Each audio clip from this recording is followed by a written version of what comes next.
Paul's first letter to the church at Thessalonica. 1 Thessalonians 1. From Paul, Silas, and Timothy, to the church in Thessalonica, the people of God the Father and of the Lord Jesus Christ. I pray that God will be kind to you and will bless you with peace. We thank God for you and always mention you in our prayers.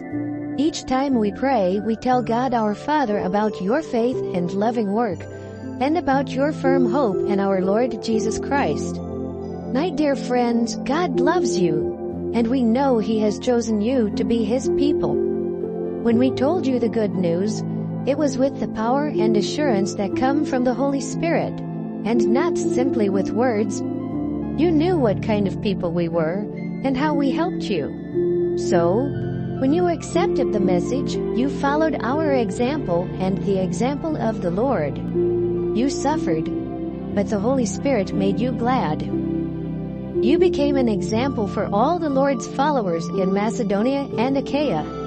And because of you, the Lord's message has spread everywhere in those regions. Now the news of your faith in God is known all over the world, and we don't have to say a thing about it. Everyone is talking about how you welcomed us, and how you turned away from idols to serve the true and living God. They also tell how you are waiting for His Son Jesus to come from heaven. God raised Him from death, and on the day of judgment, Jesus will save us from God's anger.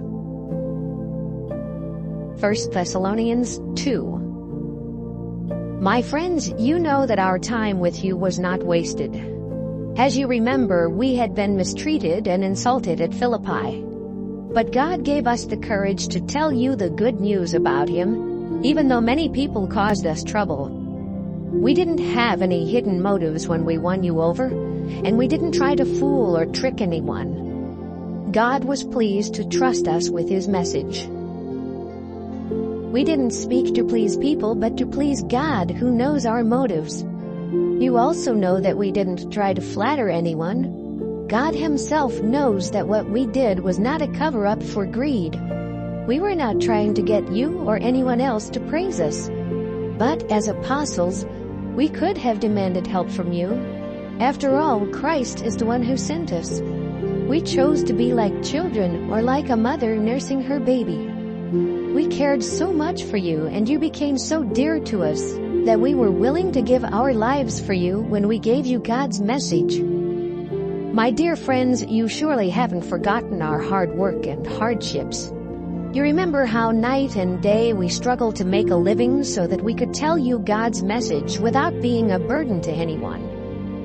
Both you and God are witnesses that we were pure and honest and innocent in our dealings with you, followers of the Lord. You also know we did everything for you that parents would do for their own children. We begged, encouraged, and urged each of you to live in a way that would honor God. He is the one who chose you to share in His own kingdom and glory. We always thank God that you believed the message we preached. It came from Him, and it is not something made up by humans. You accepted it as God's message, and now He is working in you. My friends, you did just like God's churches in Judea, and like the other followers of Christ Jesus there. And so you were mistreated by your own people, in the same way they were mistreated by the Jewish people. Those Jews killed the Lord Jesus and the prophets, and they even chased us away. God doesn't like what they do, and neither does anyone else. They keep us from speaking His message to the Gentiles and from leading them to be saved. The Jews have always gone too far with their sins. Now God has finally become angry and will punish them. My friends, we were kept from coming to you for a while, but we never stopped thinking about you. We were eager to see you and tried our best to visit you in person. We really wanted to come. I myself tried several times, but Satan always stopped us.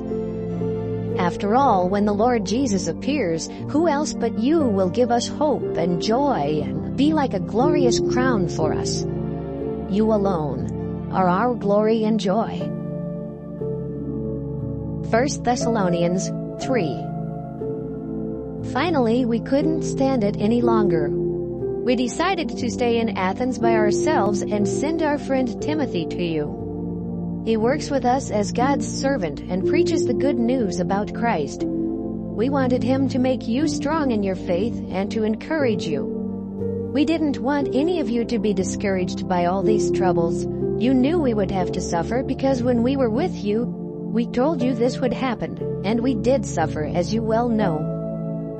At last, when I could not wait any longer, I sent Timothy to find out about your faith. I hoped that Satan had not tempted you and made all our work useless. Timothy has come back from his visit with you and has told us about your faith and love. He also said that you always have happy memories of us and that you want to see us as much as we want to see you. My friends, even though we have a lot of trouble and suffering, your faith makes us feel better about you. Your strong faith in the Lord is like a breath of new life. How can we possibly thank God enough for all the happiness you have brought us?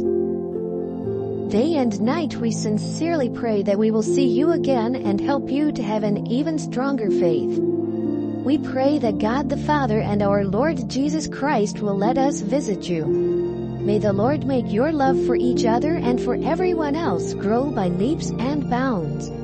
That's how our love for you has grown. And when our Lord comes with all of his people, I pray that he will make your hearts pure and innocent in the sight of God the Father. 1 Thessalonians 4. Finally, my dear friends, since you belong to the Lord Jesus, we beg and urge you to live as we taught you. Then you will please God. You are already living that way, but try even harder. Remember the instructions we gave you as followers of the Lord Jesus. God wants you to be holy, so don't be immoral in matters of sex. Respect and honor your wife.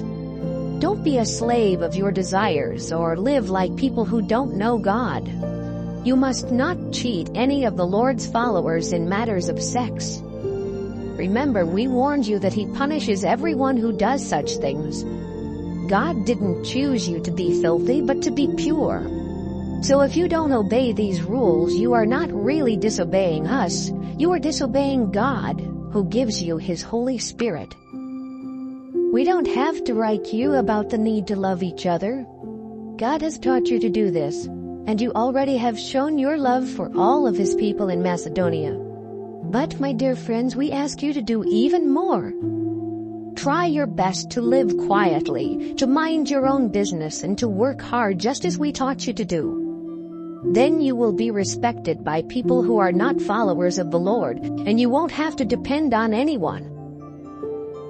My friends, we want you to understand how it will be for those followers who have already died. Then you won't grieve over them and be like people who don't have any hope.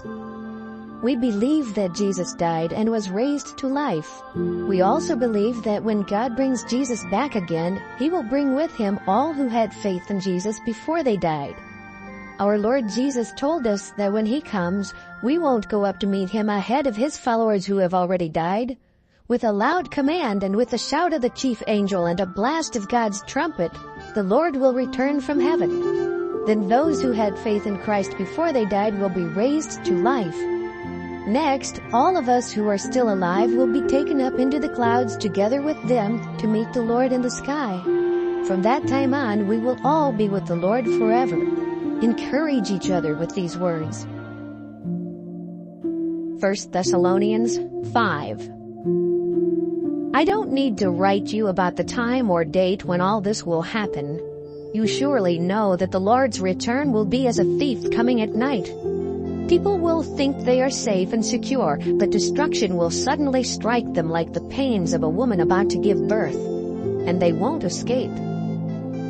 My dear friends, you don't live in darkness, and so that day won't surprise you like a thief.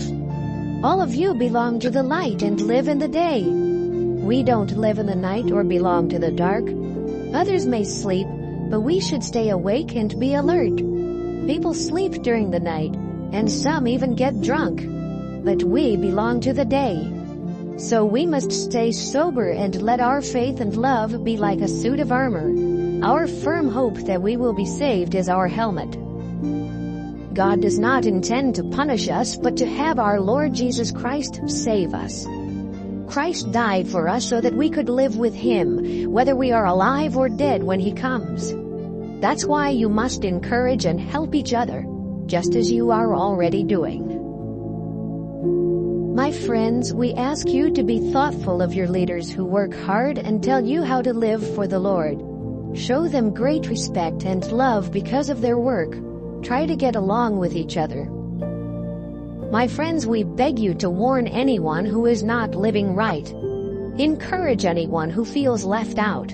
Help all who are weak and be patient with everyone. Don't be hateful to people just because they are hateful to you. Rather, be good to each other and to everyone else. Always be joyful and never stop praying. Whatever happens, keep thanking God because of Jesus Christ. This is what God wants you to do. Don't turn away God's Spirit or ignore prophecies. Put everything to the test. Accept what is good and don't have anything to do with evil. I pray that God who gives peace will make you completely holy, and may your spirit, soul, and body be kept healthy and faultless until our Lord Jesus Christ returns. The one who chose you can be trusted, and He will do this. Friends, please pray for us. Give all the Lord's followers a warm greeting. In the name of the Lord, I beg you to read this letter to all His followers. I pray that our Lord Jesus Christ will be kind to you.